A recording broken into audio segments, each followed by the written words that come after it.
철거하라. 중국 외교부가 22년간 이어도에 항해 문건을 쏟아부었습니다. 그런데 그 문건을 직접 쓴 28년차 수석 분석관에게 국무원 직속 지시가 떨어졌습니다. 이어도 탈환 전략 보고서를 써라. 90일간 파헤친 결과는 충격이었습니다. 국제법도, 역사도, 전 세계 여론도 전부 한국 편이었습니다. 그는 보고서를 쓸 수 없었습니다. 대신 진실을 썼습니다. 그 충격적인 전말을 지금 공개합니다. 시작하기 전 구독과 좋아요, 그리고 대한민국 화이팅 댓글로 한국을 응원해주세요. 한국은 불법 구조물을 즉각 철거하라. 중국 외교부 정례 브리핑에서 대변인의 목소리가 전 세계로 퍼져나갔습니다. 카메라 플래시가 쉴 새 없이 터졌고 외신 기자들이 일제히 손을 들었어요. 하지만 대변인은 추가 질문을 받지 않았습니다. 그날 브리핑은 단 7분 만에 종료됐어요. 전례 없는 일이었습니다. 브리핑이 끝나고 정확히 47분 뒤 베이징 차오양구에 있는 외교부 본청 6층 회의실에 긴급 소집 명령이 떨어졌습니다. 변계어 해양사무사, 그러니까 영토와 해양 경계를 전담하는 부서였어요. 저를 포함해 12명의 분석관이 호출됐습니다. 저는 리전화, 이 부서에서 28년을 일한 수석 분석관입니다. 동중국해, 남중국해, 한반도 주변 해역의 영유권 문제라면 제 손을 거치지 않은 문건이 없었어요. 이어도 관련 대한국 항해 문건만 해도 지난 20년간 제가 직접 작성한 것이 30건이 넘었습니다. 저는 이어도가 중국 관할 해역이라는 것을 한 번도 의심해 본 적이 없었어요. 회의실 문을 열자마자 공기가 달랐습니다. 형광등 불빛이 유난히 차갑게 느껴졌어요. 12명의 동료들이 이미 자리에 앉아 있었는데 아무도 말이 없었습니다. 테이블 위에는 빨간색 급히 도장이 찍힌 서류 봉투가 한 사람 앞에 하나씩 놓여 있었어요. 상석에 류하이펑 부장이 앉아 있었습니다. 변계어 해양사무사의 실질적 수장이죠. 50대 후반의 그는 평소에도 표정을 잘 드러내지 않는 사람이었는데 그날따라 더욱 굳어 있었어요. 모두 앉았나. 류 부장의 목소리가 회의실에 울렸습니다. 낮지만 무거운 목소리였어요. 오늘 브리핑 다들 봤을 거다. 이어도 문제가 다시 수면 위로 올라왔어. 저는 속으로 생각했습니다. 다시라니. 이어도 문제는 늘 있었는데 뭐가 달라진 걸까? 옆자리 마증이 살짝 고개를 돌려 저를 봤어요. 저도 눈짓으로 대답했습니다. 나도 모른다는 뜻이었죠. 류 부장이 서류 봉투를 가리켰습니다. 열어봐라. 12명이 동시에 봉투를 뜯는 소리가 회의실을 채웠어요. 바스락거리는 소리가 유난히 크게 들렸습니다. 저는 서류를 꺼내 첫 페이지를 펼쳤어요. 이어도 해역 전략적 관할권 확보 방안 수립 지시서. 심장이 한 박자 빨라졌습니다. 제목 아래 발신 부서를 보고는 숨이 멎는 줄 알았어요. 국무원 직속이었습니다. 우리 부서에 직접 내려온 게 아니라 국무원에서 곧장 떨어진 지시였어요. 류 부장이 입을 열었습니다. 위에서 결정이 났다. 이어도에 대한 실질적 관할권을 확보할 수 있는 전략 보고서를 작성하라는 지시다. 기한은 90일. 리전화, 내가 총괄해라. 저는 고개를 끄덕였습니다. 솔직히 그 순간 어렵지 않을 거라고 생각했어요. 이어도는 원래 중국 관할 해역이니까요. 우리 쪽 논리를 다시 정리하고 새로운 근거를 보강하면 되는 일이었습니다. 기한이 왜 90일입니까? 취입한이 물었어요. 법률팀의 에이스였습니다. 날카로운 눈매에 안경을 쓴 40대 초반의 여성이었죠. 류 부장의 입꼬리가 미세하게 움직였습니다. 한국이 이어도 해양과학기지 대규모 업그레이드를 발표했다. 기존 장비를 전면 교체하고 상시 주둔 인원을 늘린다고 해. 예산만 500억 원 이상이야. 회의실이 술렁였습니다. 500억 원이면 중국 돈으로 약 2억 7천만 위안이었어요. 단순한 장비 교체가 아니라 사실상 해양 요새를 더 강화하겠다는 선언이었습니다. 한국이 감히. 천밍이 혀를 찼어요. 군사분석을 담당하는 동료였습니다. 전직 해군 장교 출신답게 거친 성격이었죠. 우리 해경선이 수시로 압박하고 있는데도 저렇게 나오다니. 한국이 정신이 나간 거 아닙니까? 류 부장이 손을 들어 천밍을 제지했습니다. 감정적으로 가지 마. 이건 90일 안에 국무원에 올라갈 보고서다. 완벽해야 해. 국제법적 근거, 역사적 논리, 군사적 옵션까지 전부 담아라. 리전화. 네, 부장님. 실패는 없다. 류 부장의 마지막 말이 회의실에 무겁게 가라앉았습니다. 저는 서류를 다시 한번 들여다봤어요. 90일. 충분한 시간이었습니다. 이어도는 원래 우리 것이니까요. 하지만 그때는 몰랐습니다. 그 90일이 제 28년 경력에서 가장 고통스러운 시간이 될 줄은요. 그리고 그 보고서가 저를 완전히 다른 사람으로 만들어 놓을 줄은 꿈에도 상상하지 못했습니다. 다음 날 아침, 저는 팀을 구성했습니다. 6층 끝에 있는 대형 분석실을 배정받았어요. 창문으로 베이징의 스카이라인이 한눈에 들어오는 곳이었습니다.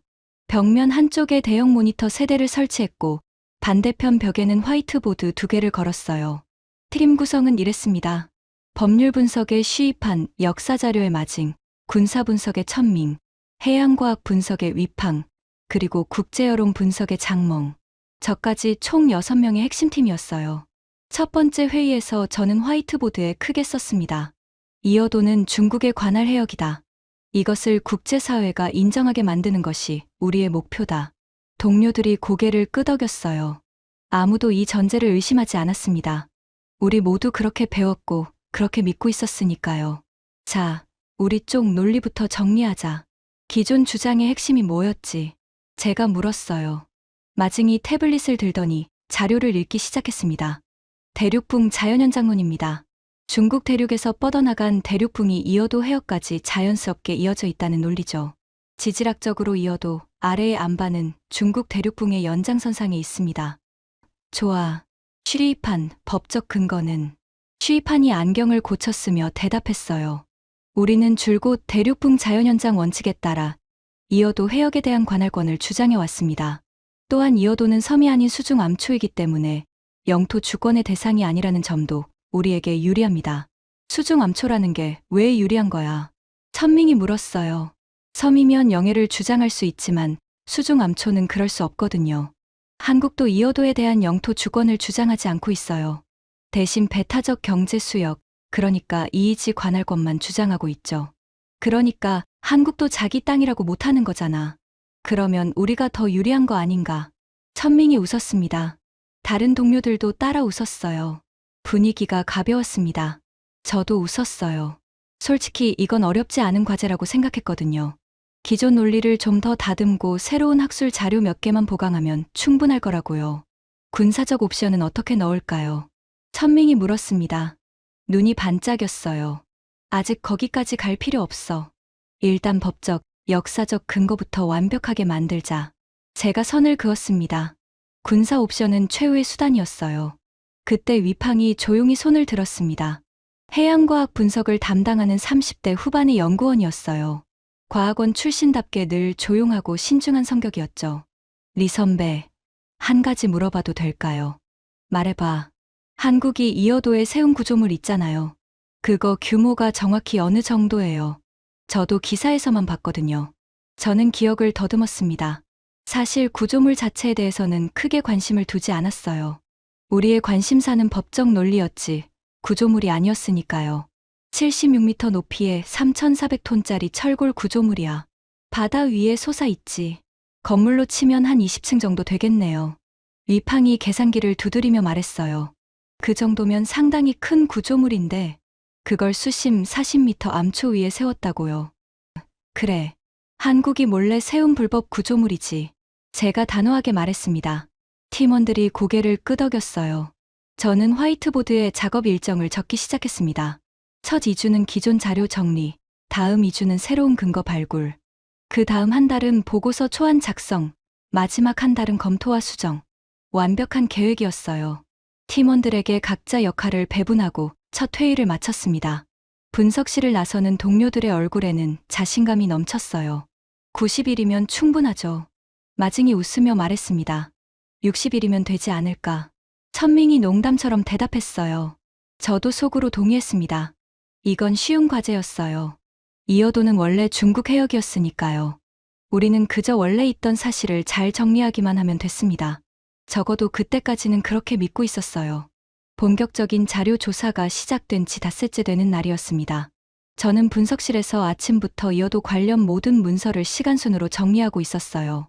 외교부 내부 문서, 학술 자료, 언론 보도, 국제기구 자료까지 수백 건에 달하는 자료를 타임라인에 올려놓았습니다. 커피를 한 모금 마시며 화면을 내리고 있었어요. 그런데 이상한 점이 눈에 들어왔습니다. 타임라인에 공백이 있었거든요. 꽤 큰 공백이요. 한국이 이어도 해역에서 해양 관측을 시작한 건 아주 오래전이었습니다. 그때부터 기상 데이터를 수집하기 시작했다는 기록이 있었어요. 그리고 그로부터 몇 년 뒤 해양과학기지 건설 계획을 공식 발표했죠. 저는 타임라인을 다시 한번 확인했습니다. 한국이 이어도 해역에서 기상 관측을 시작한 시점, 그리고 구조물 건설 계획을 공식 발표한 시점을 표시해 놓았어요. 그 사이에 우리 외교부가 어떤 대응을 했는지 확인하려고 했습니다. 아무것도 없었어요. 손끝이 차가워졌습니다. 저는 검색 범위를 넓혔어요. 외교부뿐만 아니라 국무원, 해양국, 해군 어디에서도 공식적인 대응 기록이 없었습니다. 한국이 이어도에서 관측을 시작하고 구조물 건설까지 발표했는데 그 기간 동안 우리는 아무런 이해 제기도 하지 않았던 거예요. 등 뒤로 찬바람이 스치는 느낌이었습니다. 한여름 에어컨 바람이었겠지만 그 순간만큼은 등골이 서늘했어요. 한국이 본격적으로 해양과학기지 건설에 착수했을 때도 마찬가지였습니다. 착공부터 완공까지 우리 쪽 기록에는 어떤 항의도, 어떤 문제 제기도 없었어요. 8년이에요. 정확히 8년. 저는 혼잣말을 했습니다. 한국이 설계에 착수하고 구조물을 완성할 때까지 8년이 걸렸는데 그 8년 동안 중국은 아무것도 하지 않았던 거예요. 마징이 분석실로 들어왔습니다. 손에 서류 뭉치를 들고 있었어요. 선배, 역사 자료 정리 다 했는데요. 마징, 이것 좀 봐. 저는 그를 화면 앞으로 불렀습니다. 한국이 이어도 관측을 시작하고 구조물을 완성할 때까지의 타임라인이야.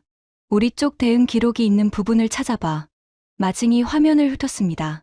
30초, 1분. 1분이 넘어가자 그의 눈이 가늘어졌어요. 이상한데요. 이 기간에 항해 문건이 한 건도 없어요. 나도 방금 확인했어.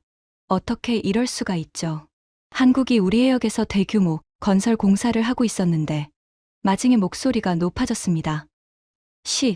일단 조용히 해. 저는 목소리를 낮췄어요. 이건 단순한 자료, 누락이 아닐 수도 있었습니다. 만약 진짜로 그 기간 동안 아무 대응도 안 했다면 이건 심각한 문제였어요. 저는 내부 아카이브를 더 깊이 파고들었습니다. 외교부 문서 관리 시스템에 접속해서 해당 기간의 모든 문서를 검색했어요. 이어도, 수엔자오, 동중국해, 한국해양, 모든 관련 키워드를 넣어봤습니다. 결과는 같았어요. 해당 기간 중국 정부가 이어도에 대해 공식적으로 이의를 제기한 기록은 단 한 건도 없었습니다. 한국이 구조물을 완성한 이후에야 비로소 중국이 문제를 제기하기 시작했어요. 다 지어놓고 난 다음에야 우리가 항의를 시작한 겁니다. 손이 떨리기 시작했습니다. 28년간 이어도 문건을 써온 저였지만 이 기간의 공백은 한 번도 주목한 적이 없었어요. 늘 현재 시점의 논리만 다듬고 있었지 과거의 대응 이력을 꼼꼼히 살펴본 적이 없었던 거죠. 왜 그 시기에 아무도 문제 제기를 안 했을까? 마징이 중얼거렸어요. 그러게. 한국이 기상 관측부터 시작해서 설계, 착공, 완공까지 전 과정을 진행하는 동안 우리는 뭘 하고 있었던 거지? 혹시 그때 다른 사안에 집중하고 있었던 건 아닐까요? 대만이나 남중국해 쪽으로. 마징의 추측이 일리가 있었습니다. 하지만 그게 변명이 될 수는 없었어요. 한 나라가 우리 해역이라고 주장하는 곳에서 대규모 건설 공사를 했는데 8년 동안 한마디도 안 했다는 건 결국 두 가지 중 하나였습니다. 하나는 그때 우리가 이어도를 중국 해역이라고 생각하지 않았거나 아니면 알면서도 대응할 명분이나 능력이 없었거나 두 경우 모두 지금 우리가 쓰려는 보고서에 치명적이었어요. 마징, 이건 우리 둘만 알고 있자. 아직 다른 팀원들에게는 말하지 마. 왜요? 아직 판단하기 이르니까. 다른 가능성이 있을 수도 있어. 마징이 고개를 끄덕였지만 그의 눈에도 불안이 서려 있었습니다. 저는 의자에 등을 기대고 천장을 올려다봤어요. 형광등 불빛이 눈을 찔렀습니다. 머릿속이 복잡해지기 시작했어요.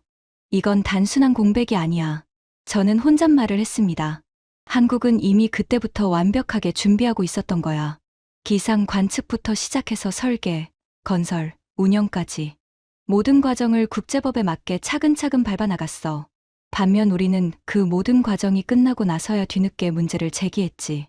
국제법에서는 실효적 지배, 그러니까 누가 실제로 그곳을 관리하고 이용해 왔느냐가 중요합니다.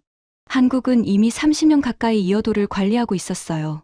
우리는 그 시간 동안 말로만 우리 것이라고 주장했을 뿐 실제로 아무것도 하지 않았습니다. 이게 보고서에 담겨야 하나? 마증이 조심스럽게 물었어요. 저는 대답하지 못했습니다. 보고서의 목적은 이어도 탈환 전략을 수입하는 것이었어요. 그런데 첫 번째 조사에서 벌써 우리 주장의 가장 큰 약점이 드러난 겁니다. 뭐 하고 있어? 문이 열리며 천밍이 들어왔습니다. 손에 점심 도시락을 들고 있었어요. 아무것도 아니야. 자료 정리하는 중이야. 저는 재빨리 화면을 전환했습니다. 천밍에게 이 사실을 알리고 싶지 않았어요. 아직은요. 리 선배, 해군 쪽에서 이어도 해역 순찰 자료 받아왔어요. 우리 해경선이 한국 해경이랑 대치한 기록도 있고요. 읽어보면 가슴이 뻥 뚫려요. 우리 해경이 한국 배를 얼마나 압박했는지 천밍이 신이 나서 이야기했습니다. 하지만 저는 그의 말이 잘 들리지 않았어요. 머릿속에는 아까 발견한 그 8년의 공백만 맴돌고 있었거든요. 잘 됐네. 나중에 자세히 볼게. 저는 건성으로 대답하고 다시 화면을 돌렸습니다. 한국이 관측을 시작한 시점, 구조물 건설 계획을 발표한 시점, 착공, 완공, 그리고 그 이후 20년 넘게 지속된 관리와 운영. 한치의 빈틈도 없는 타임라인이었습니다. 반면 우리 쪽 타임라인에는 8년의 거대한 구멍이 뚫려 있었어요. 저는 서랍에서 아버지가 남기신 오래된 수첩을 꺼냈습니다. 아버지도 외교부에서 일하셨어요. 해양 담당이셨죠. 수첩에 누렇게 바랜 페이지를 넘기다가 한 줄에 눈이 멈췄습니다. 한국에 이어도 움직임을 예의주시해야 한다. 지금 막지 않으면 50년 후에 후회하게 될 것이다. 아버지가 쓰신 이 한 줄이 가슴을 후벼 팠어요. 아버지는 이미 예견하고 계셨던 거예요. 하지만 아무도 귀를 기울이지 않았습니다. 저는 수첩을 닫고 깊은 한숨을 내쉬었어요. 창밖으로 베이징의 석양이 붉게 물들고 있었습니다. 빌딩 숲 사이로 지는 해가 유난히 크게 보였어요. 아직 닷새밖에 안 됐는데 90일 중 겨우 닷새. 그런데 벌써 우리 주장의 근간이 흔들리고 있었습니다. 남은 85일이 갑자기 너무 길게 느껴졌어요. 하지만 이건 시작에 불과했습니다. 법률팀 쉬이판이 본격적인 국제법 분석 결과를 가져왔을 때 저는 그때의 불안이 아무것도 아니었다는 걸 깨달았어요. 진짜 충격은 그 다음에 기다리고 있었습니다. 조사 시작 열흘째 법률팀 쉬이판이 분석실 문을 열고 들어왔습니다. 손에 두꺼운 보고서 파일을 들고 있었어요. 평소 감정을 잘 드러내지 않는 쉬이판이었는데 그날은 얼굴이 묘했습니다. 밤새 잠을 못 잔 것처럼 눈 밑에 그림자가 졌더군요. 리 선배, 잠깐 단둘이 이야기할 수 있을까요? 저는 고개를 끄덕이고 분석실 옆 소회의실로 자리를 옮겼습니다. 쉬이판이 문을 닫더니 보고서를 테이블 위에 내려놓았어요. 탁 하는 소리가 의외로 크게 울렸습니다. 국제법 분석 결과인데요. 솔직하게 말씀드려야 할 것 같습니다. 말해봐. 쉬이판이 보고서를 펼쳤습니다. 첫 페이지에 동중국해 지도가 크게 인쇄되어 있었어요. 빨간 선과 파란 선이 복잡하게 교차하고 있었죠. UN 해양법 협약 기준으로 분석했습니다. 각국은 자국 해안선에서 200캐리, 그러니까 약 370km까지 배타적 경제 수역을 주장할 수 있어요. 알고 있어. 기본이잖아. 네. 한국 최남단 마라도에서 이어도까지의 거리는 149km입니다. 쉬이판이 지도 위에 파란 선을 손가락으로 짚었어요. 200캐리인 370km에 한참 못 미칩니다. 이어도는 한국 이이지 범위 안에 명확히 들어가요. 그건 한국 쪽 계산이잖아. 우리 쪽에서 재면 어떻게 되는데.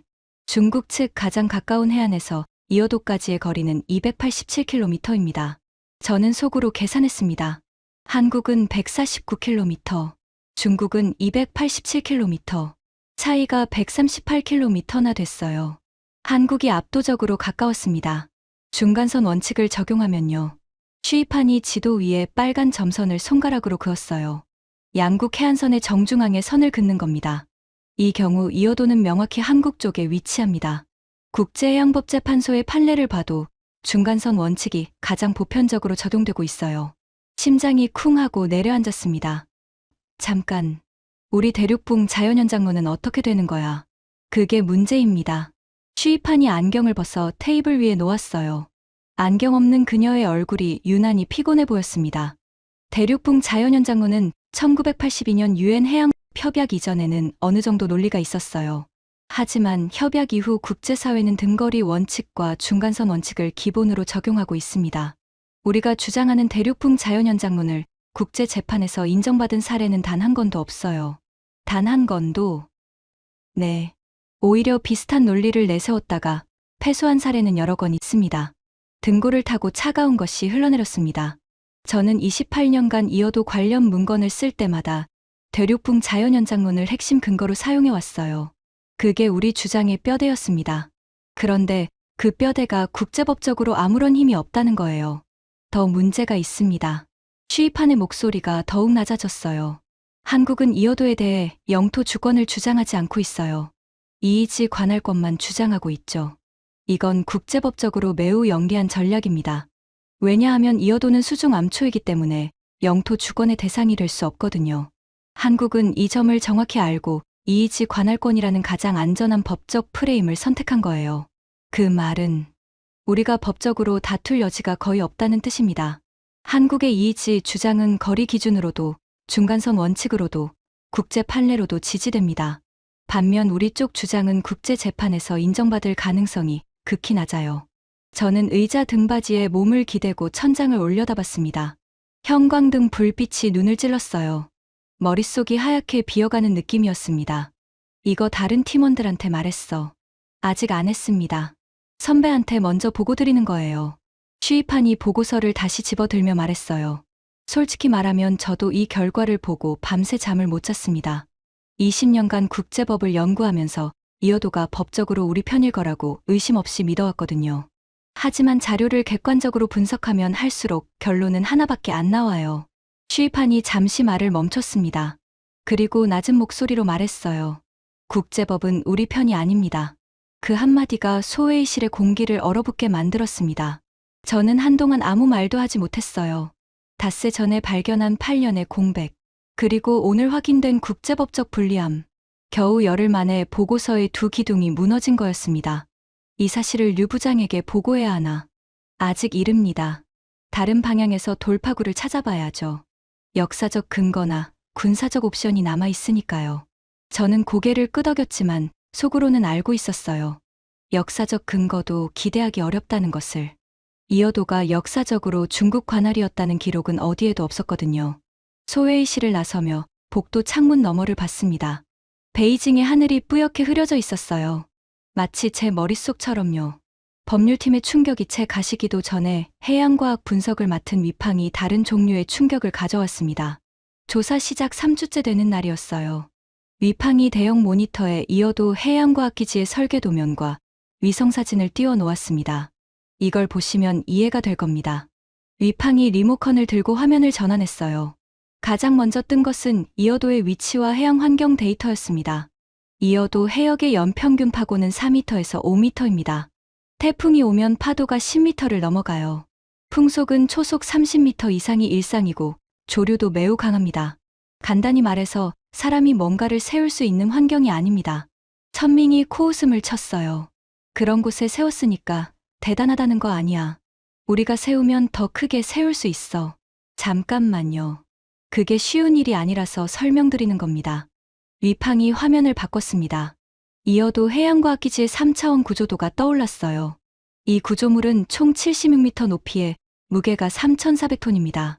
수면 아래 4.6m에 있는 암초 위에 세워져 있어요. 구조물의 하부는 수심 40m까지 뻗어 있는 8개의 강철 지지대로 암초에 고정되어 있습니다.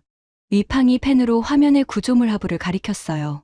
문제는 이 고정 작업입니다. 수심 40m 암초에 8개의 지지대를 정확히 박아 넣어야 해요. 파도가 잔잔한 날이 거의 없는 이 해역에서요. 수중 작업자들이 강한 조류와 낮은 시야 속에서 센티미터 단위의 정밀 작업을 해야 했습니다. 그걸 어떻게 했는데? 날씨가 좋은 틈을 노려서 작업했어요. 기록에 따르면 한 달에 작업 가능한 날이 평균 5일에서 7일 정도였다고 합니다. 나머지 23일은 파도와 바람 때문에 손도 못 대고 기다려야 했어요. 회의실이 조용해졌습니다. 천밍의 표정도 미묘하게 변했어요. 위팡이 다음 화면으로 넘겼습니다. 구조물 상부의 장비 배치도였어요. 상부 구조를 보면 더 놀랍습니다.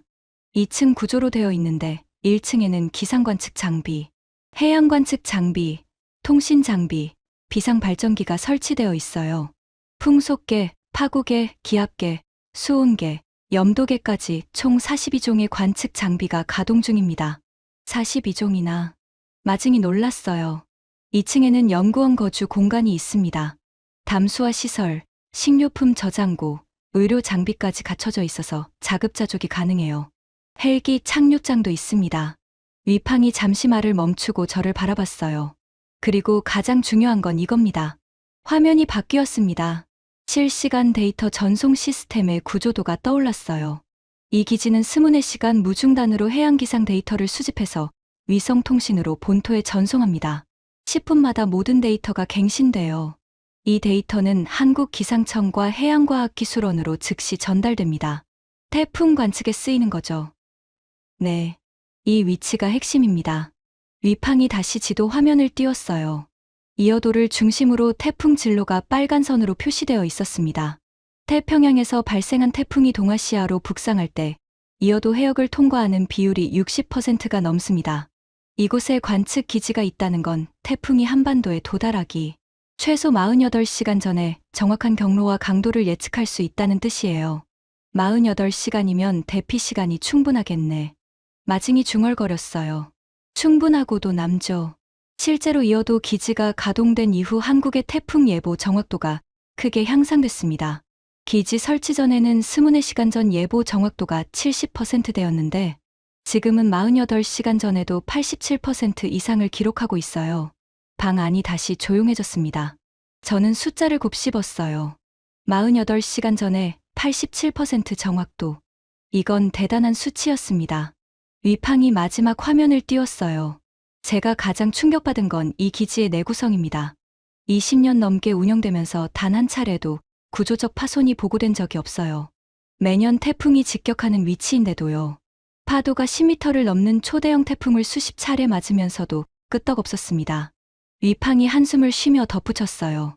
솔직히 말하면 우리가 같은 조건에서 비슷한 구조물을 세우려면 기술적으로 상당한 도전이 될 겁니다. 한국의 현대중공업이 이 구조물을 시공했는데 당시 세계 최대 조선사답게 해양 플랫폼 기술의 정수를 쏟아부었어요. 천민이 표정이 굳었습니다. 우리가 못 세운다는 거야. 못 세운다는 게 아니라 시간과 비용이 훨씬 더 들 거라는 겁니다. 한국은 설계부터 완공까지 8년 걸렸고 투입 비용이 212억 원이었어요. 우리가 지금 시작하면 최소 5년은 잡아야 하고 비용은 3배에서 4배가 될 수도 있습니다. 저는 위팡의 보고를 들으며 묘한 감정을 느꼈습니다. 분노도 아니고 좌절도 아닌 뭐라고 설명하기 어려운 감정이었어요. 한국은 30년 전에 시작해서 이미 완성한 일을 우리는 지금 시작해도 5년이 걸린다는 거잖아. 그것도 그들보다 3배 이상의 비용을 들여서. 그 말이 입안에서 쓰게 맴돌았습니다. 하나 더 있습니다. 위팡이 조심스럽게 말했어요. 이 기지에서 발표된 해양과학 논문이 340편을 넘습니다. 기상학, 해양학, 해양생물학 분야에서 세계적인 연구 성과를 내고 있어요. 이건 단순한 영토 표시가 아닙니다. 진짜 과학 연구를 하고 있는 거예요. 회의실을 나서면서 천민이 옆에 바짝 붙었습니다. 리 선배, 기술적으로 뭐가 대단한 건 알겠는데 결국 힘으로 밀면 되는 거 아닙니까? 우리 해군이 나서면 저 구조물 하나쯤이야. 저는 걸음을 멈추고 천밍을 봤어요. 그래서 지금 22년째 힘으로 밀고 있잖아. 근데 바뀐 게 뭐가 있어? 천밍이 입을 다물었습니다. 저는 다시 걸음을 옮겼어요. 복도 끝 창문으로 오후의 햇살이 비치고 있었지만 마음은 어둑어둑했습니다. 조사가 한 달을 넘기던 어느 날이었습니다. 류 부장이 저를 불렀어요. 리전화. 내일 동해 제1해경 지대에서 이어도 해역 순찰선을 운행한다. 내가 직접 타고 가서 현장을 확인해라. 심장이 두근거렸습니다. 이어도를 직접 본다. 28년간 문서와 위성사진으로만 보던 그곳을 내 눈으로 보게 되는 거였어요. 다음 날 새벽 4시에 저장성 저우산항에서 해경 순시선에 올라탔습니다. 3,000톤급 대형 함정이었어요. 갑판 위에 선이 바닷바람이 얼굴을 때렸습니다. 짠내가 코끝을 찔렀어요. 배가 항구를 벗어나자 파도가 거세졌습니다. 처음에는 괜찮았는데 외해로 나갈수록 배가 흔들렸어요. 점심때쯤 되니 속이 울렁거리기 시작했습니다. 저는 분석관이지 바다 사람이 아니었거든요. 오후 늦게 이어도 해역에 접근했습니다. 함교에서 함장이 저를 불렀어요. 리 분석관님, 곧 보입니다. 저는 망원경을 집어들고 함교 창밖을 바라봤습니다. 수평선 위로 아지랑이처럼 흐릿한 점이 하나 보였어요. 그 점이 점점 커지기 시작했습니다. 5분쯤 지났을까요? 망원경 속에 그것이 또렷하게 들어왔습니다. 숨이 멎었어요. 진심으로요. 바다 한복판에 거대한 철의 성이 솟아 있었습니다. 사진으로 보는 것과는 차원이 달랐어요. 끝없이 출렁이는 검푸른 바다 위에 마치 이 세상 것이 아닌 것처럼 우뚝 서 있었습니다. 76m, 20층 건물 높이. 회색빛 철골이 하늘을 찌르고 있었어요. 꼭대기에는 레이더와 안테나가 빽빽하게 설치되어 있었습니다. 헬기 착륙장이 보였고 2층 구조의 건물이 구조물 위에 자리 잡고 있었어요. 멀리서 보기에도 정교하고 견고한 구조물이었습니다. 하지만 제 눈을 사로잡은 건 구조물 자체가 아니었어요. 그 주변의 바다였습니다. 파도가 미쳤어요. 구조물 하부를 때리는 파도의 높이가 최소 4m는 되어 보였습니다. 하얀 물보라가 철골 사이로 폭발하듯 솟아올랐어요. 쉴 새 없이 부딪히고 올라가고 쓸려 내려가고 다시 부딪혔습니다. 그런데도 구조물은 꿈쩍도 하지 않았어요. 마치 바다 밑에 뿌리를 내린 것처럼 단단하게 서 있었습니다. 저 환경에서 저렇게 서 있을 수 있다고 저도 모르게 말이 나왔어요. 옆에 서 있던 해경부함장이 대답했습니다. 저기 태풍 올 때 보면 더 대단합니다. 파도가 구조물 전체를 덮어요. 완전히 바다 속에 잠기는 것처럼 보이죠. 그런데 태풍이 지나가면 아무 일 없었다는 듯이 그대로 서 있어요. 저도 여러 번 봤는데 매번 소름이 돋습니다. 20년 넘게요. 네. 한 번도 무너지거나 기울어진 적이 없습니다. 한국 사람들이 설계를 어떻게 한 건지 우리 해양공학 전문가들도 감탄하더군요. 저는 망원경에서 눈을 뗄 수가 없었어요. 등 뒤로 땀이 흐르고 있었습니다. 바닷바람이 불고 있었는데도 땀이 났어요. 저 구조물을 처음 봤을 때의 충격은 평생 잊지 못할 겁니다. 문서와 숫자로만 접하던 이어도가 눈앞에 실체로 나타난 순간 저는 뭔가 거대한 것에 압도당하는 느낌을 받았어요. 이건 단순한 구조물이 아니야. 저는 혼잣말을 했습니다. 이건 한나라의 의지 그 자체야. 30년 전에 계획을 세우고 8년간 설계하고 불가능하다는 바다. 한복판에 3,400톤짜리 요새를 세워서 20년 넘게 지켜오고 있는 거잖아. 그 순간 아버지 생각이 떠올랐어요. 아버지 리고량은 외교부 아시아사에서 35년간 근무하신 분이었습니다. 해양 분쟁 담당이셨죠. 제가 이 부서에 들어온 것도 아버지의 영향이 컸어요. 아버지는 한국이 이어도에 해양과학기지를 세우겠다고 발표했을 때 외교부 내에서 거의 유일하게 경고하셨던 분이었습니다. 한국의 이어도 움직임을 예의주시해야 한다.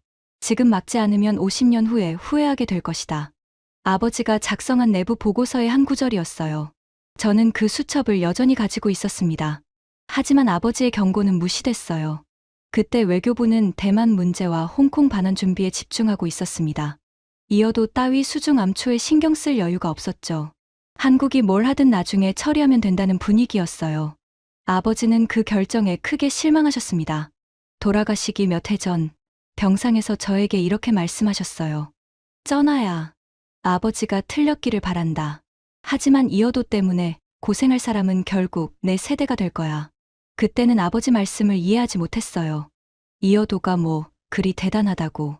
수중 암초 하나 때문에 뭘 그렇게 걱정하시나 싶었죠. 하지만 지금 이 순시선 위에서 이어도를 직접 보고 있는 이 순간 아버지의 말씀이 뼈저리게 와닿았습니다. 아버지가 옳았어요. 저는 속으로 중얼거렸어요. 눈이 뜨거워졌습니다. 우리가 잠자는 동안 한국은 30년을 준비했어요. 관측을 시작하고 설계를 하고 구조물을 세우고 과학 연구를 하고 데이터를 쌓고 한 단계 한 단계 국제법에 맞게 차근차근 밟아나갔죠. 우리가 대만과 홍콩에 정신이 팔려 있는 사이예요.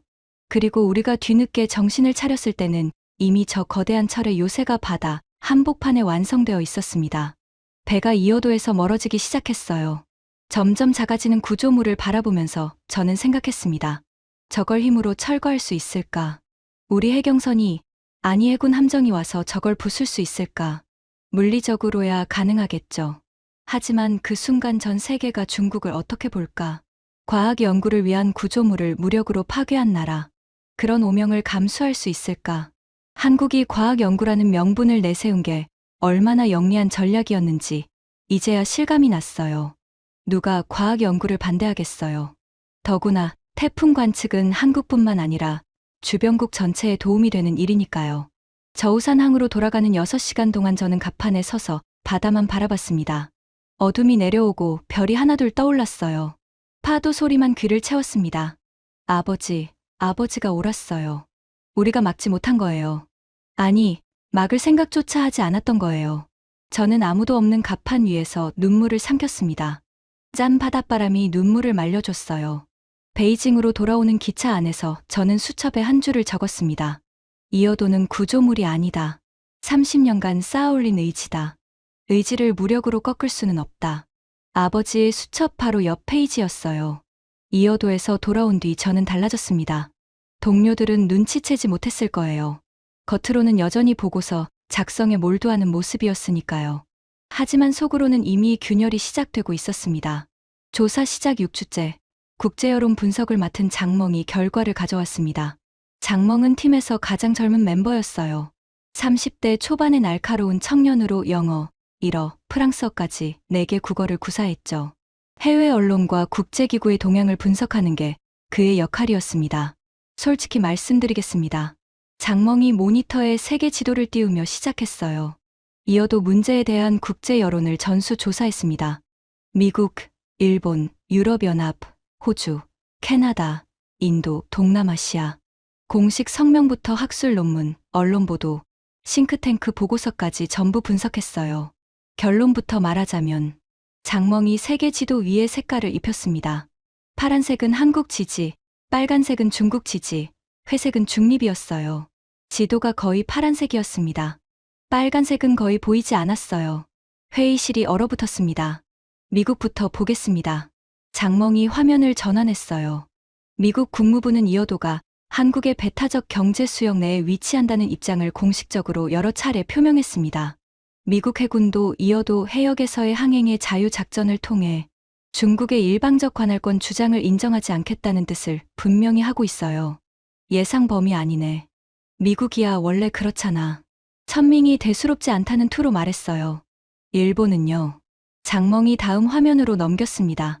일본 외무성도 한국의 입장을 지지하고 있습니다. 한국의 정당한 해양 관할권을 지지한다는 성명을 냈어요. 일본이 한국 편이라고. 천밍이 놀랐어요. 저도 솔직히 의외였습니다. 일본과 한국은 독도를 놓고 갈등하는 사이였거든요. 이유가 있습니다. 장멍이 설명했어요. 일본은 중국과 센카쿠 열도, 그러니까 일본이 다오이다오라고 부르는 곳을 놓고 분쟁 중이에요. 만약 일본이 이어도에서 중국의 일방적 관할권 주장을 인정하면 센카쿠에서도 같은 논리가 적용될 수 있거든요. 일본으로서는 자기 이익을 위해서라도 한국을 지지할 수밖에 없는 구조입니다. 천밍이 입을 다물었어요. 유럽연합도 한국을 지지합니다. 법과 원칙에 기반한 해양 질서를 지지한다는 게 공식 입장이에요. 호주, 캐나다도 마찬가지입니다. 장멍이 계속 화면을 넘겼어요. 파란색 나라들이 하나둘 추가됐습니다. 더 놀라운 건 아시아 국가들의 반응입니다. 어떻게? 인도가 직접적으로 한국을 지지하고 있어요.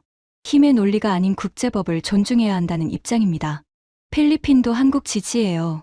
필리핀은 남중국해에서 우리와 분쟁 중이라 이해관계가 명확하죠. 베트남은요. 직접적인 지지 성명은 내지 않았지만 평화적 해결을 촉구한다는 우회적 표현으로 사실상 한국 편을 들고 있습니다. 마찬가지로 남중국해 문제가 있으니까요. 그럼 우리 편은 어디야? 제가 물었습니다. 직접 들어야 했어요. 장멍이 잠시 멈칫했어요. 화면을 한 번 더 스크롤한 다음 대답했습니다. 공식적으로 이어도 문제에서 중국을 지지한 국가는 확인되지 않았습니다. 회의실이 완전히 침묵에 빠졌어요. 에어컨 소리만 윙하고 돌아가고 있었습니다. 하나도 없다고. 천밍이 되물었어요. 목소리가 떨리고 있었습니다. 공식 성명 기준으로는 그렇습니다. 물론 일부 국가들이 침묵을 유지하고 있고 그걸 암묵적 지지로 해석할 수도 있지만 명확한 지지 성명을 낸 곳은 없습니다. 저는 두 손으로 얼굴을 감쌌어요. 머리가 지끈거렸습니다. 전 세계에서 우리 편이 단 하나도 없다. 22년간 이어도가 중국 것이라고 주장해왔는데 세계 어디에서도 동의하는 나라가 없다니요. 하나 더 있습니다. 장멍이 조심스럽게 말했어요. 뭐가 또 있어? 이어도 해양과학기지에서 수집하는 데이터 있잖아요. 태풍 관측 데이터 말입니다. 응. 이 데이터는 국제적으로 공유되고 있어요. 한국, 일본, 대만은 물론이고 우리 기상청도 이 데이터를 받아서 사용하고 있습니다. 뭐라고? 저는 귀를 의심했어요. 우리나라 동부 연안 지역의 태풍 예보에 이어도 데이터가 활용되고 있습니다. 특히 저장성과 푸젠성 지역의 태풍 피해 예방에 큰 도움이 되고 있어요. 기상청 내부 보고서에 따르면 이어도 데이터 덕분에 태풍 예보 정확도가 상당히 개선됐다고 합니다. 회의실에 한 줄기 웃음소리가 흘러나왔어요. 씁쓸한 웃음이었습니다. 우리가 자기 땅이라고 우기는 곳에서 나오는 데이터로 우리 국민의 생명을 구하고 있다는 거잖아. 마징이 중얼거렸어요. 아이러니하게도 그렇습니다. 장멍이 고개를 끄덕였어요. 리 선배, 이건 보고서에 어떻게 쓸 겁니까? 장멍의 질문에 저는 대답하지 못했습니다. 보고서에 쓸 수 있을 리가 없었어요. 전 세계가 한국 편이고 우리 편은 아무도 없으며 심지어 우리 자신도 이어도 데이터의 수혜자라는 사실을 국무원에 올리는 보고서에 어떻게 담겠어요. 회의가 끝나고 분석실에 저 혼자 남았습니다. 모니터를 꺼버리고 어둠 속에 앉아 있었어요. 창문 너머로 베이징의 야경이 반짝이고 있었습니다. 수만 개의 불빛이 도시를 밝히고 있었지만 제 머릿속은 칠흑 같은 어둠이었어요. 8년의 공백, 국제법의 불리함, 압도적인 기술력, 전 세계의 한국 지지, 그리고 우리 자신도 이어도의 수혜자라는 아이러니. 보고서의 기둥이 하나씩 무너지고 있었습니다. 아니, 처음부터 기둥이 없었던 거예요. 28년간 제가 써온 문건들, 수십 건의 항의서, 그 모든 것의 토대가 모래성이었다는 걸 이제야 깨달은 겁니다. 류 부장에게 중간 보고를 해야 했어요. 기한의 절반이 지났으니까요. 하지만 뭘 보고한단 말입니까? 탈환 전략을 수립하라는 지시를 받았는데 조사하면 할수록 탈환할 수 없다는 결론만 나오고 있다는 걸 어떻게 말하죠? 저는 아버지의 수첩을 꺼냈습니다. 어둠 속에서 수첩의 가죽 표지를 만졌어요. 거친 질감이 손끝에 전해졌습니다. 아버지, 어떻게 하면 좋겠어요? 대답은 없었습니다. 당연하지요. 하지만 아버지가 살아 계셨다면 뭐라고 하셨을까요? 아마 이렇게 말씀하셨을 거예요. 진실을 써라. 진실만이 나라를 구한다. 아버지는 늘 그런 분이셨으니까요. 상부가 듣고 싶어하는 말이 아니라 상부가 들어야 하는 말을 쓰는 게 외교관의 의무라고 가르치셨거든요. 저는 수첩을 덮고 모니터를 다시 켰습니다. 빈 보고서 화면이 떠올랐어요. 커서가 깜빡이고 있었습니다. 아직은 쓸 수 없었어요. 하지만 곧 써야 한다는 걸 알고 있었습니다. 남은 기한이 45일이었어요. 45일 안에 국무원이 원하는 답을 쓸 것인가, 아니면 진실을 쓸 것인가. 그 선택의 무게가 어깨를 짓눌렀습니다. 기한이 20일 남은 날이었습니다. 분석실에 팀 전원이 모였어요. 화이트보드에는 지난 70일간 조사한 모든 결과가 빽빽하게 적혀 있었습니다. 법률 분석, 역사 검토, 기술 평가, 국제여론 조사, 현장 시찰 보고, 수백 페이지 분량의 자료가 테이블 위에 쌓여 있었어요. 저는 화이트보드 앞에 서서 팀원들을 바라봤습니다. 5명의 얼굴에는 제각기 다른 표정이 서려 있었어요. 하지만 한 가지는 같았습니다. 70일 전의 자신감은 누구에게서도 찾아볼 수 없었어요. 솔직하게 이야기하자. 제가 먼저 입을 열었습니다. 지난 70일간 우리가 확인한 걸 정리해보겠다. 쉬이판이 안경을 고쳤으며 대답했어요. 국제법적으로 우리 주장이 관철될 가능성은 극히 낮습니다. 거리 기준, 중간선 원칙, 국제 판례 모두 한국에 유리해요. 마징. 한국은 이어도에 대해 처음 관측을 시작하고 구조물을 완성할 때까지 우리가 단 한 번도 공식 이의를 제기하지 않았습니다. 국제법에서 이건 묵인으로 해석될 수 있어요. 위팡. 이어도 해양과학기지는 기술적으로 세계 최고 수준입니다. 20년 넘게 단 한 차례의 구조적 결함 없이 운영 중이고 340편 이상의 논문을 배출했어요. 우리가 같은 수준의 시설을 갖추려면 최소 5년에서 7년, 비용은 3배 이상이 필요합니다. 장멍. 국제사회에서 우리 입장을 지지하는 국가는 없습니다. 미국, 일본, 유럽, 호주, 인도, 동남아시아 모두 한국을 지지하고 있어요. 천밍. 모두가 천밍을 받습니다. 군사 옵션을 담당했던 그는 70일 전과 완전히 다른 표정이었어요. 처음에 거친 자신감은 사라지고 무거운 침묵만 남아 있었습니다. 군사적 옵션은 현실적이지 않습니다. 천밍이 낮은 목소리로 말했어요. 이어도 구조물을 물리적으로 제거하는 것은 기술적으로 가능합니다. 하지만 그 순간 전 세계 언론에 중국이 과학연구시설을 무력으로 파괴한 나라로 보도될 겁니다. 남중국해에서 우리가 구축해온 모든 논리가 무너져요. 센카쿠에서 일본에게 빌미를 주게 되고 필리핀, 베트남과의 분쟁에서도 우리 입장이 약화됩니다. 천밍이 한숨을 쉬었어요. 솔직히 이어도 하나 때문에 치러야 할 비용이 너무 큽니다. 전략적으로 득보다 실이 압도적이에요. 12명이 모여서 시작한 프로젝트가 6명의 핵심팀으로 좁혀졌고 그 6명이 70일을 파고든 결론이 이거였습니다. 법적으로 불리하고 역사적 근거가 없고 기술적으로 뒤처져 있고 국제 여론은 전부 적대적이고 군사적 옵션은 자충수가 된다. 탈환 전략이 없었어요. 우리가 쓸 수 있는 보고서가 없었습니다. 분석실이 침묵에 잠겼어요. 에어컨 소리만 윙윙거리고 있었습니다. 그럼 어떻게 합니까? 위팡이 조심스럽게 물었어요. 모두의 시선이 저에게 모였습니다. 저는 화이트보드를 돌아봤어요. 70일 전에 제가 직접 적었던 문장이 아직 남아 있었습니다. 이어도는 중국에 관할 해역이다. 그 문장이 눈에 들어오는 순간 가슴 한쪽이 무너지는 느낌이었어요. 저는 보드마카를 집어들었습니다. 그리고 그 문장 위에 천천히 빨간 줄을 그었어요. 한 줄, 두 줄, 깔끔하게 X를 그었습니다. 팀원들의 눈이 커졌어요. 우리가 28년간 믿어온 것이 틀렸다. 저는 보드마카를 내려놓으며 말했습니다. 목소리가 떨렸어요. 이어도는 법적으로도, 역사적으로도, 실질적으로도 한국의 관할이다. 우리가 30년 전에 대응했어야 할 일을 하지 않았고 그 결과 지금 되돌릴 수 없는 상황이 된 거다. 리 선배, 그러면 보고서를 어떻게? 취입한의 목소리도 떨리고 있었어요. 저는 깊은 숨을 들이쉬었습니다. 폐 안으로 차가운 공기가 들어왔어요. 진실을 쓰겠다. 회의실이 다시 얼어붙었어요. 국무원이 원하는 답은 탈환 전략이야. 하지만 존재하지 않는 전략을 만들어낼 수는 없어. 거짓 보고서를 올리면 그 순간은 넘길 수 있겠지. 하지만 그 보고서를 바탕으로 실제 행동에 나서면 어떻게 되겠어. 국제사회에서 망신당하고 외교적으로 고립되고 군사적으로도 득이 없어. 리 선배, 그건 자살행위입니다. 천밍이 단호하게 말했어요. 국무원 지시에 반하는 보고서를 올리면 선배 경력이 끝나요.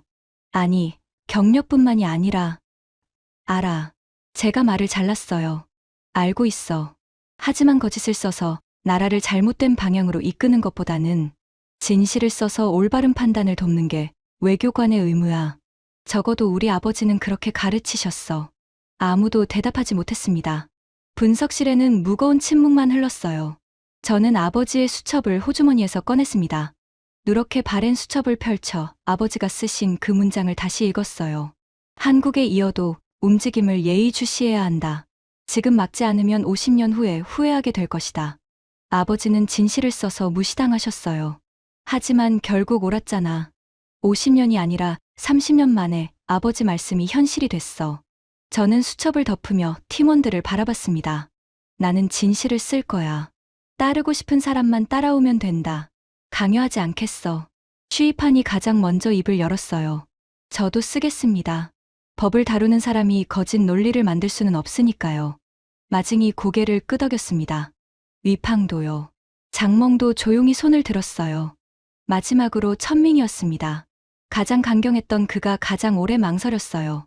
하지만 결국 그도 고개를 끄덕였습니다.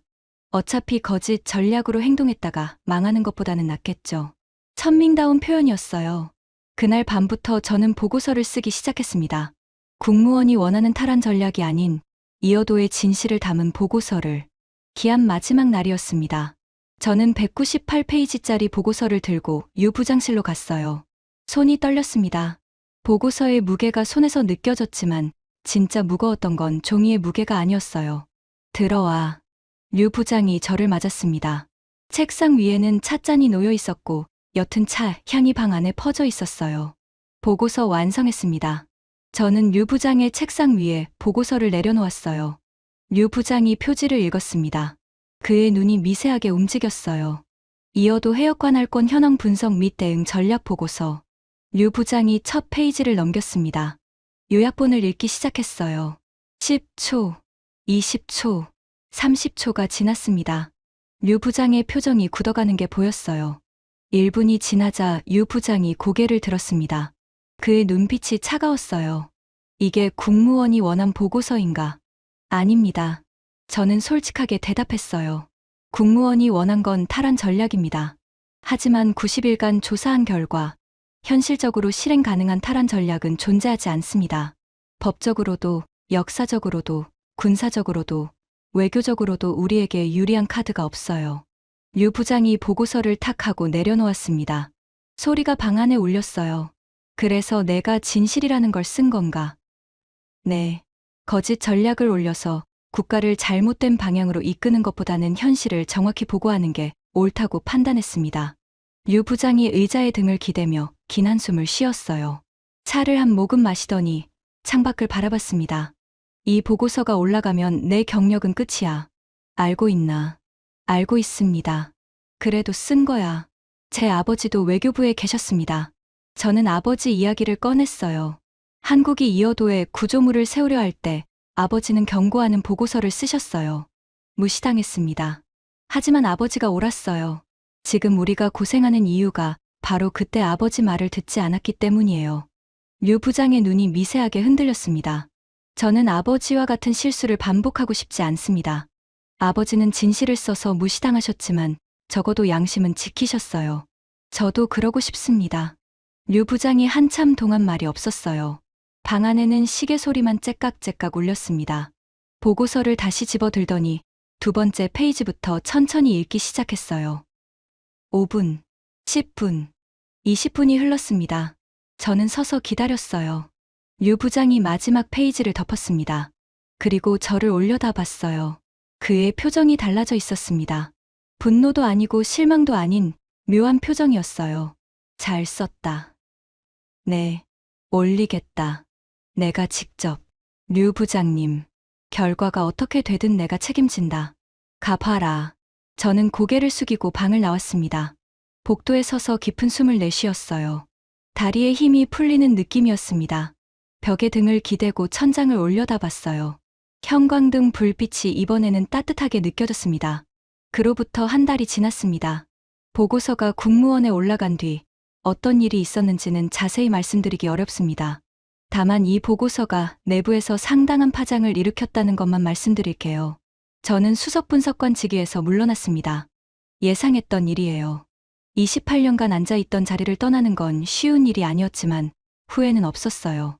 취입하는 다른 부서로 이동했고 마징도 마찬가지였어요. 우리 팀은 사실상 해체됐습니다. 하지만 누구도 원망하지 않았어요. 우리는 모두 자신의 양심에 따라 선택한 것이니까요. 요즘 저는 베이징 외곽의 작은 아파트에서 지내고 있습니다. 창문으로 먼 산이 보여요. 조용한 곳이에요. 가끔 아버지의 수첩을 꺼내봅니다. 아버지가 쓰신 페이지 옆에 제가 적은 한 줄이 나란히 있어요. 아버지가 쓰신 글. 한국에 이어도 움직임을 예의주시해야 한다. 지금 막지 않으면 50년 후에 후회하게 될 것이다. 제가 쓴 글. 이어도는 구조물이 아니다. 30년간 쌓아올린 의지다. 의지를 무력으로 꺾을 수는 없다.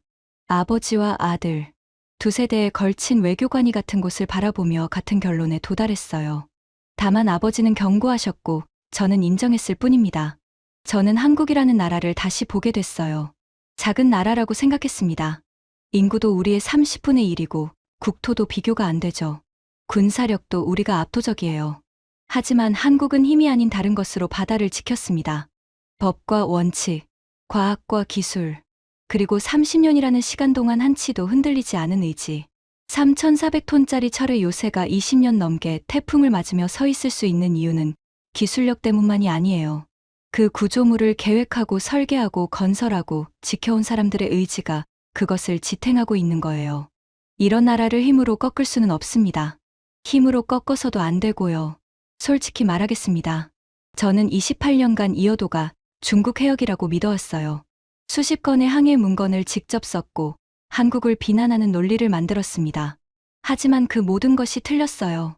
자료를 파면 팔수록, 현장을 직접 보면 볼수록 국제사회의 목소리를 들으면 들을수록 결론은 하나였습니다. 한국이 옳았어요. 이 말을 하는 게 제 인생에서 가장 어려운 일이었습니다. 하지만 진실은 진실이에요. 28년의 확신보다 90일의 진실이 더 무거웠습니다. 바다 위에 서 있는 저 76m의 철탑은 한국이라는 나라가 어떤 나라인지를 세계에 보여주고 있어요. 작지만 단단한 나라, 힘은 약하지만 원칙은 흔들리지 않는 나라, 30년을 내다보고 준비하는 나라. 한국은 무력이 아닌 법과 원칙으로 바다를 지켰습니다. 3,400톤의 철의 요새는 기술이 아니라 30년의 의지로 세워진 것입니다. 그리고 이런 나라를 힘으로 꺾으려 한 우리가 틀렸습니다. 이것이 28년차 중국 외교부 분석관이 90일간의 조사 끝에 내린 결론입니다.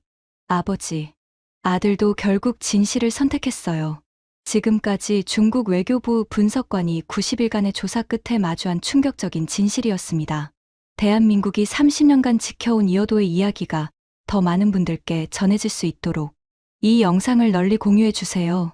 작은 관심이 대한민국의 바다를 지키는 힘이 됩니다. 구독과 좋아요도 부탁드립니다. 지금까지 터칭 스토리였습니다. 감사합니다.